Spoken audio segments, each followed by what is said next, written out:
tichafa tose tichisiya nyika, tikafara zvedu kuya kunonzi kufara, tikafara zvedu kuita zvese zvatinoda, asikazivai munhu mumwe nomumwe kuti tichafa tose tichisiya nyika. Ungafuma zvako kuya kunonzi kufuma, ungafuma zvako kuwana zvese zvaunoda, asikazivai munhu mumwe nomumwe kuti tichafa tose tichisiya nyika. Ungafuma zvako kuya kunonzi kufuma, ungafuma zvako kuwana zvese zvaunoda, asikazivai munhu mumwe nomumwe kuti tichafa tose tichisiya nyika. Kufa hama yangu hakunene upfumi hwako, kuziva kwako kana kukura kwako, chaungaita chete ndiko kugaroziva kuti pasi rino idandaro.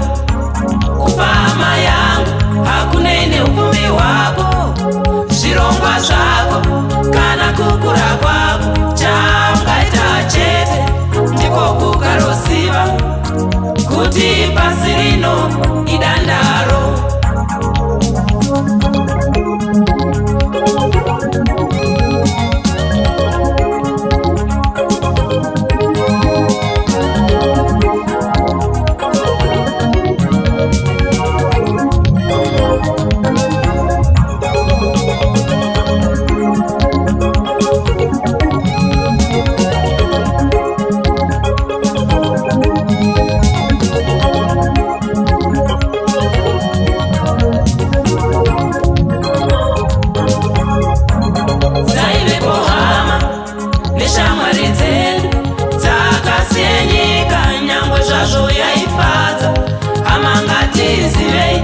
Chinhu chimwe chete kupinda muguva hakuna unoramba.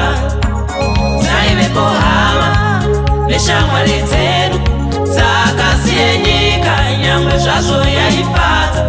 Hama ngatizivei chinhu chimwe chete kupinda muguva hakuna nosarudza. Akawanda kwazvo makuva ane vapfumi panyika ino, vamwe vaizvidza hama dzavo nokuda kwekunyengerwa nenyika. Hama zivai pasi dandaro. Akawanda kwazvo makuva ane vapfumi panyika ino, vamwe vaizvidza hama dzavo nokuda kwekunyengerwa nenyika. Hama zivai pasi dandaro. Denga raMwari, denga rakamirira munhu, nerogehena, gehena rakamirira munhu.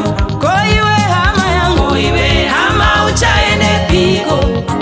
Hama zivai pasi dandaro. Denga raMwari, denga rakamirira munhu, nerogehena, gehena rakamirira munhu. Koiwe hama yangu, iwe hama uchaendepiko? Hama zivai pasi dandaro.